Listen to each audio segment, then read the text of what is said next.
Aloha, everybody, and welcome to Spirit Chat Radio. Today we are going to talk about, do you think you're a healer? As many of you know, I have a higher purpose learning group that I do some teaching in on Facebook. And I noticed lately I've been getting a lot of questions or comments based on, I really feel drawn to be more spiritual, or that I feel like I have this ability, and I really feel like I'm supposed to do something with this. Like, I don't know what I'm supposed to do, but I really feel that I'm supposed to be doing something. And it got me thinking a couple of things, actually, several things. One of the things is, when I was younger, most of you that just followed me knows I've been doing psychic readings professionally for over 20 years. And I've been a psychic my entire life. And I started thinking about this, about you guys, the ones that come to me and say, I'm feeling really drawn to this, to healing or psychic stuff or whatever it is that you're drawn to, being a medium, just being Reiki, whatever, hands-on. And I'm feeling drawn to this, and I really feel this urge deep down inside that I'm supposed to do something with this. And I started thinking about, how did I get started? How did I get started doing what I was doing? And I thought back, and, I never really got interested. This is kind of funny because I've been a psychic my whole entire life, but I never really got interested in psychic ability per se or anything like that till I was probably in my late teens and early 20s. Then the subject of psychic ability or psychic reading started really, really intriguing me. And I find that funny as I think back, because I didn't realize, which I think is probably the case with a lot of healers out there, which prompted me to do this podcast, was I didn't realize that I was being drawn to something I already had a gift in. So I was looking at, I'd never done readings for other people necessarily, although I seen stuff in my head about people all the time. I heard stuff about people all the time, so I knew what was kind of going to happen in their life, but I never sat down with somebody one-on-one in a chair and said, okay, ask me a question and I'll answer it for you. I just knew it from my own observation and in my own world what was going to happen. I felt like, you don't tell those people those things.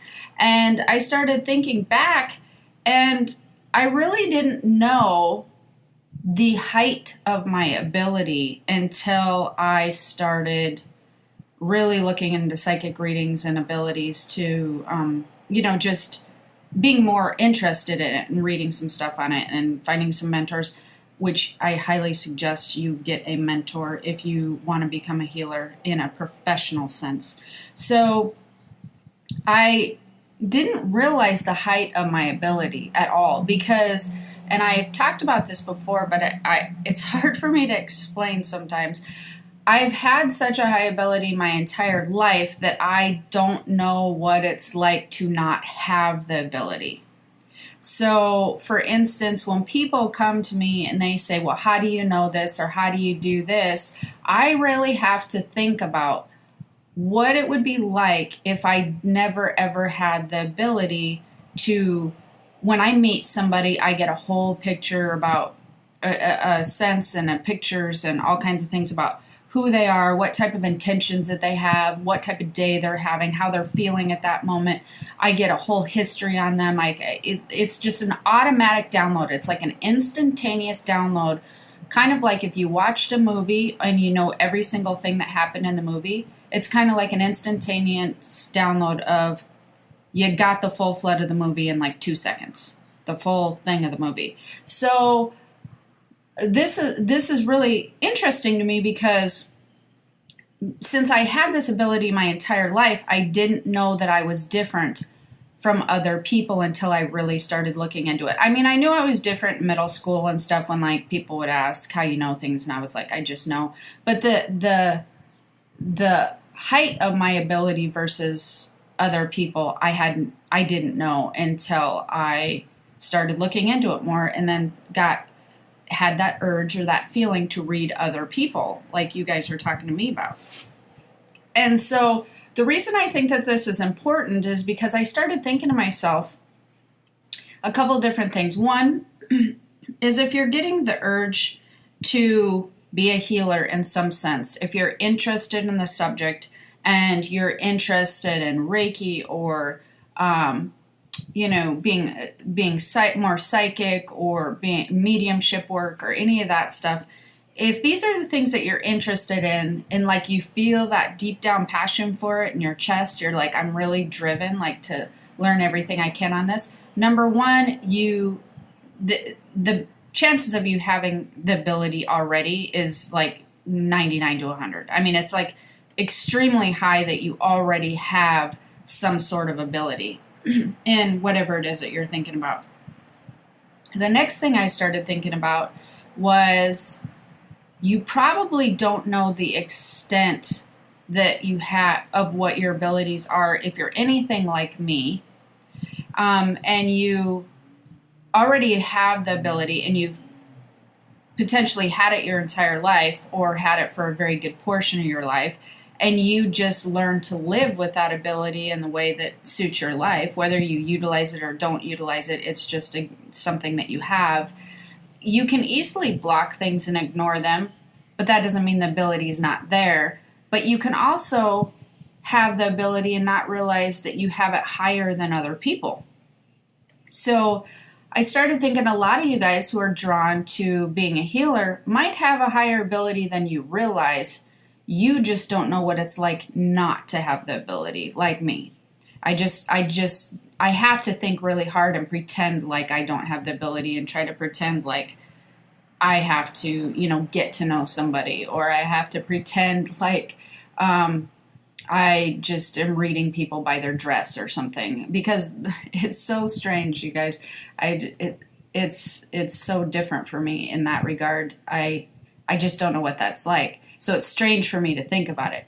But you guys very well may have that ability that you may not know that other people don't have.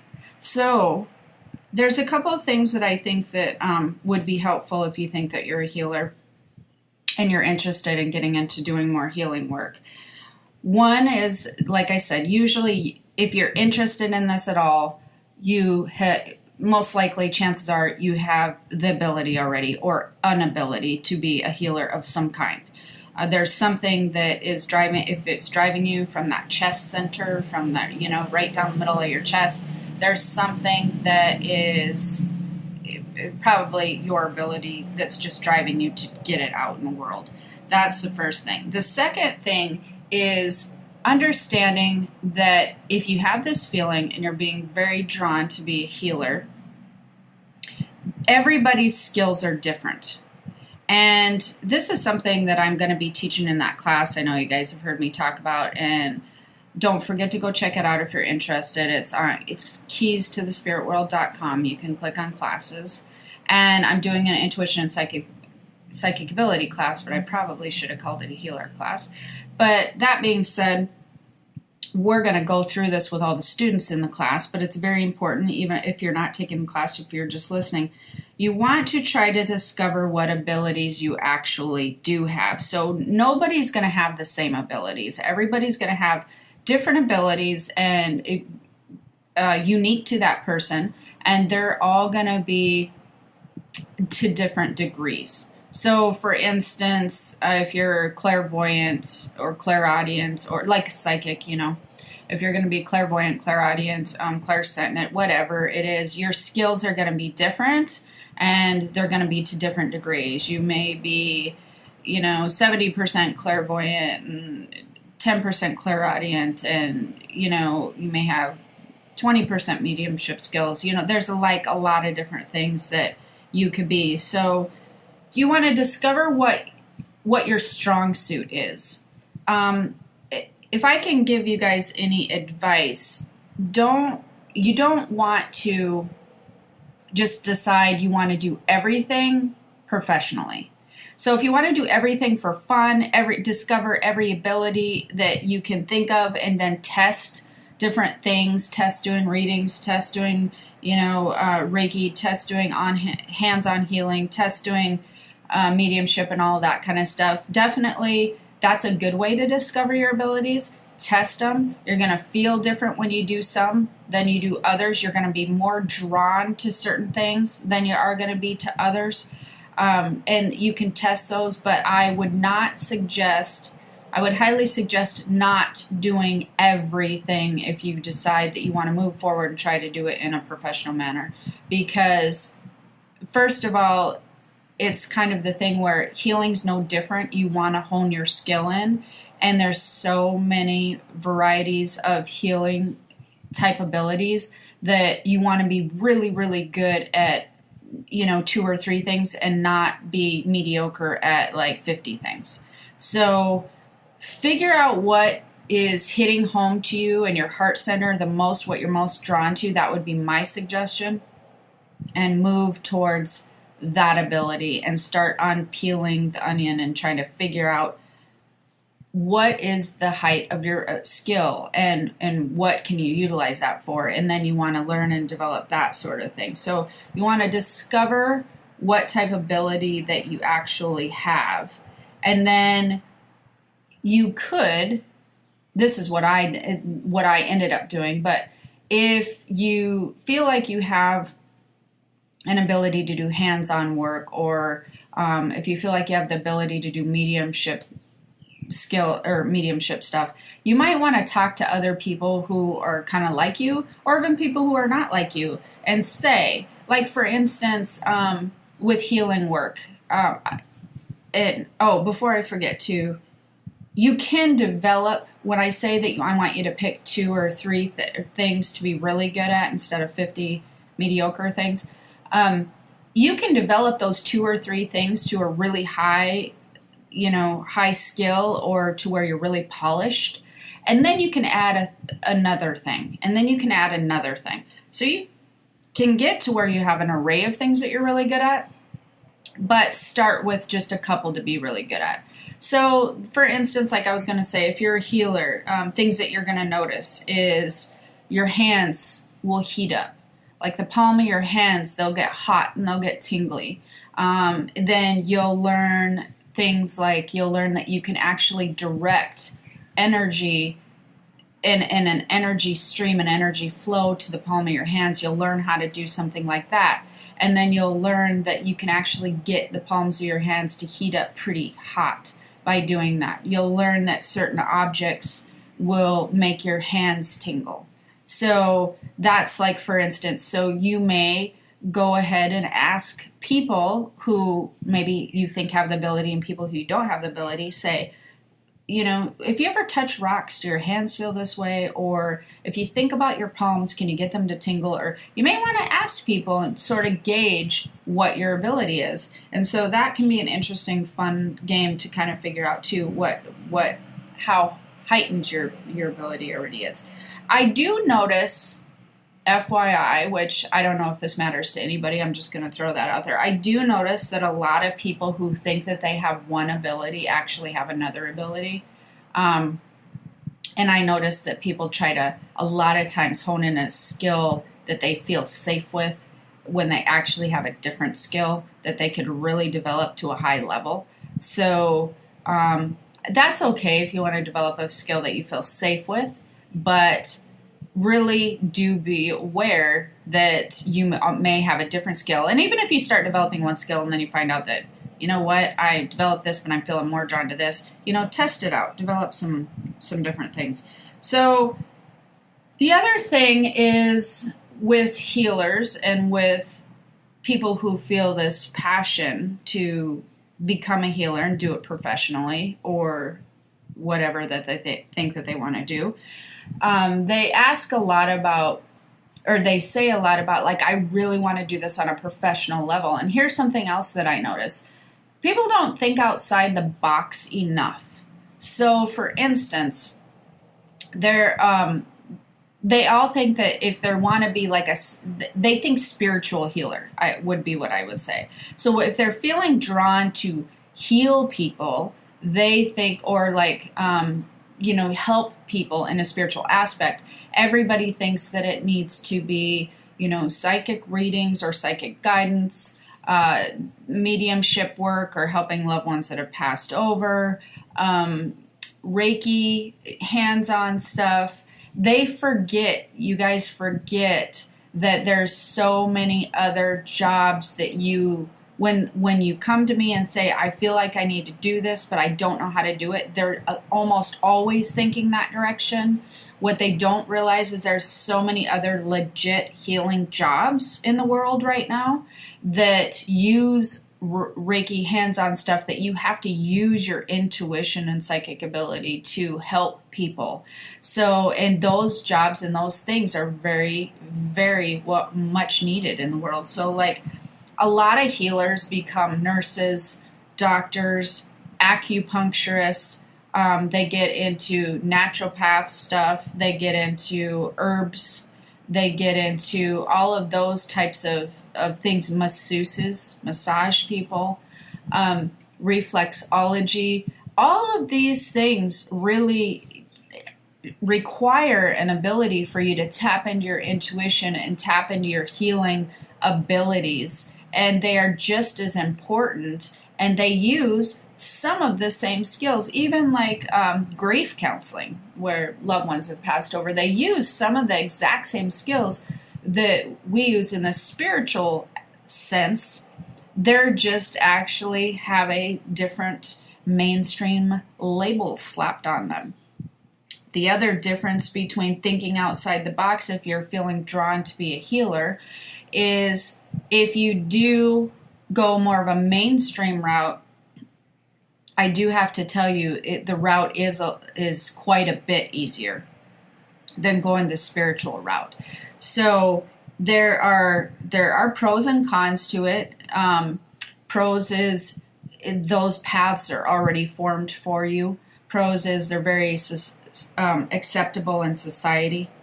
The pros are there's usually salaries attached to them, benefits, that sort of thing.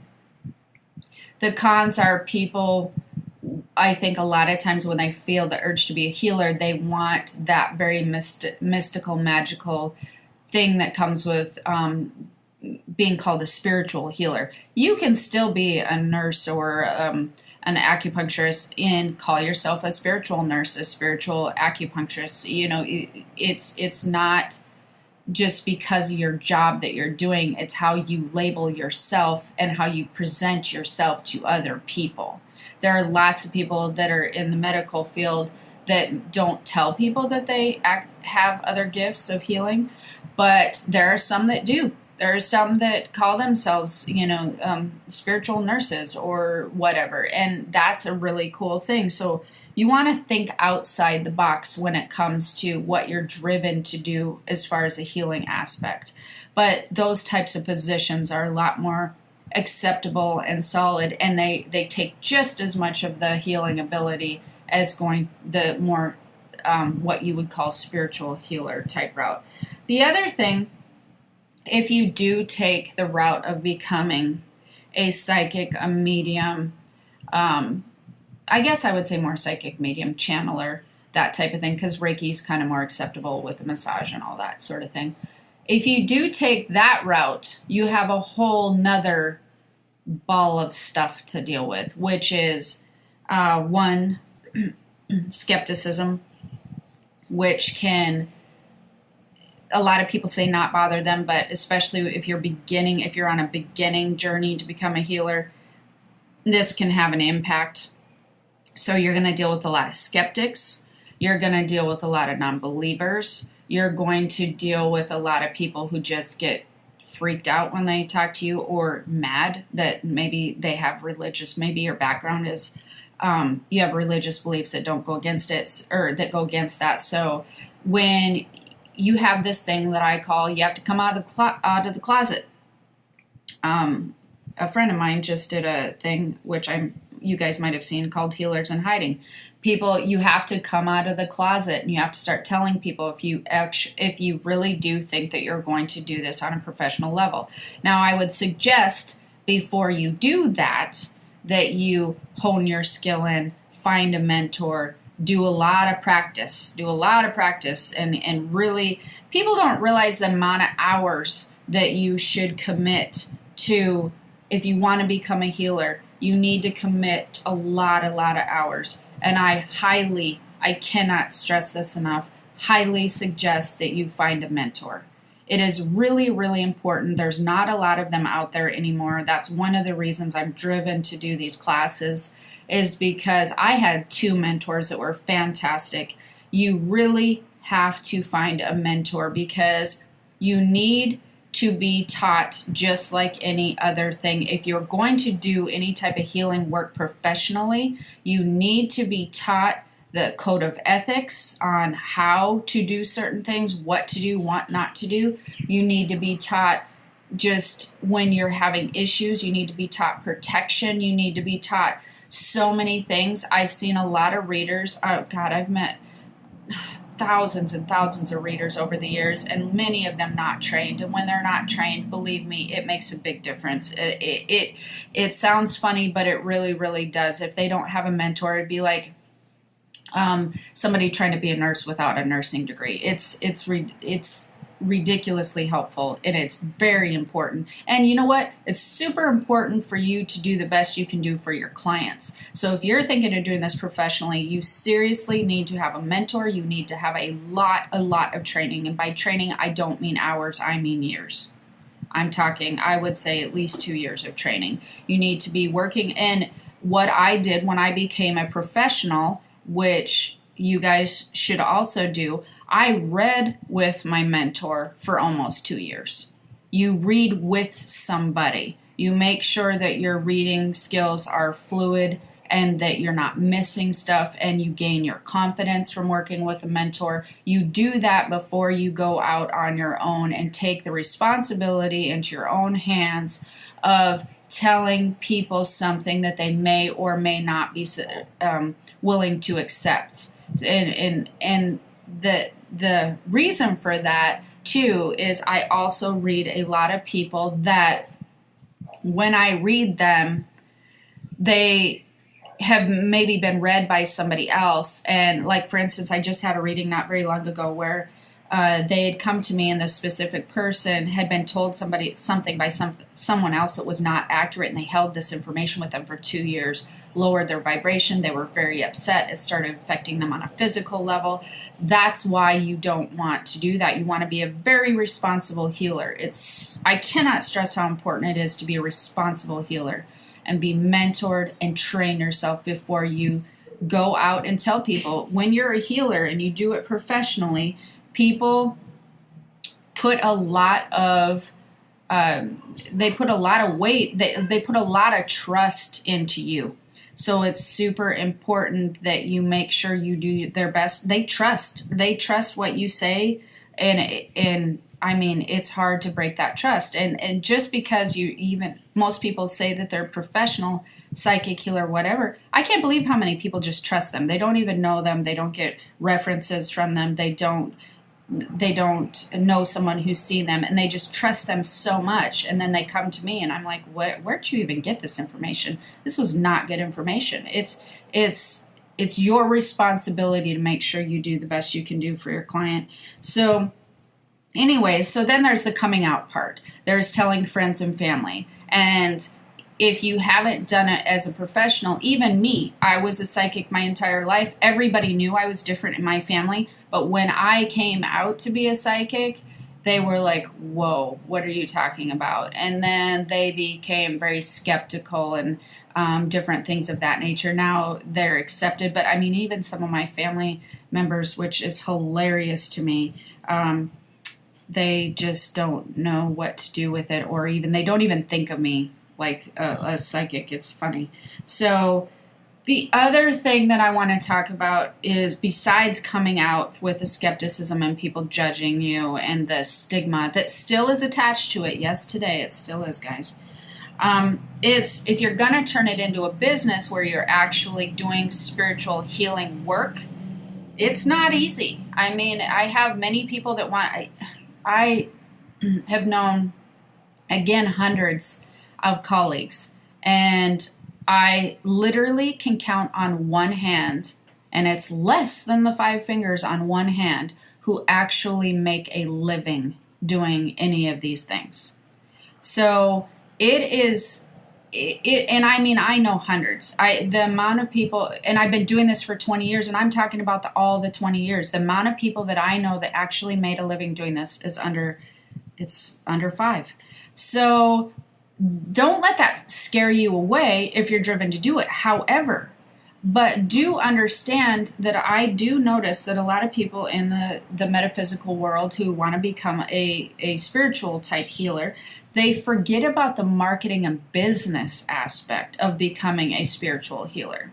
So they think if they just have this ability, that they can take this ability and people will come to them in droves, or word of mouth, they'll start coming in and all of that sort of thing. Yes, you will get people word of mouth. You will definitely get them if you're good. But there is a marketing aspect to it. You have to also get new clients. You have to go to, even 20 years ago, before they had the internet, I was thinking about this because it's so much easier to get clients today. But, we went to shows, we did shows, we traveled, we sat at the booths for 8 hours. We did people as they come in and read. You made connections. You got them on an actual mailing list, not an emailing list, but a mailing list where you sent out cards and said, I'll be at this place at this time if you want a reading. So there's marketing involved. There's getting your number out there. There's getting emails that you need to collect. There is putting out information so that they can find out what you're all about. Because I tell everybody, and if you're not a healer, I'm going to tell you now, always, always, always get referrals. Always be referred by somebody, or listen to podcasts, or get to feel like you know how that person reads or heals before that you heal or get a healing from them. So there's the marketing aspect of becoming a healer, a spiritual healer, if you want to do that. Then lastly, it's a job. It's an actual job. Yes, that doesn't mean you may not love your job, and it may be not be the coolest thing you've ever done if that's what you're passionate about. But there are times that you can and will get burnout from healing. You are dealing with a lot of energy on a daily basis. You are dealing with different types of energy that is very, very intense. And so you will be susceptible to that. So you need to realize that it's a job. You need to have structure. A lot of healers, spiritual healers I know, do not have any structure. So they kind of do one thing and then another thing, and they don't have like a consistent structure pattern. So you have to put on your job hat, your marketing hat, your business hat if you're going to do it for a living. And you need to have some structure. You need to, I'm getting into this so much. There's so much, guys, to becoming a professional healer that you don't know, that you don't think about, I guess I would say. Maybe you do know. That maybe I should just do a class on this sometime. This is something that I'm thinking of. Maybe I'll do a marketing for spiritual healers class. So I'm just going to wind this up since I'm at the end of my podcast, and I want to send you guys, if you're interested in learning more about what type of skills that you have, like I said, I'm doing those classes. The reason I'm doing these classes is to help people like that, people like you guys. So go over to Keys to the Spirit World, check out my classes. I have a new one coming up, and it's going to be closed for registration in on the 23rd of July. So definitely go check it out. Let me know what you think. Thanks so much for listening. Join me over on my Facebook page. I'm at my friend limit, so you'll have to follow me or ask to become a member of the Higher Purpose Learning Group. And we'll see you next time. Aloha.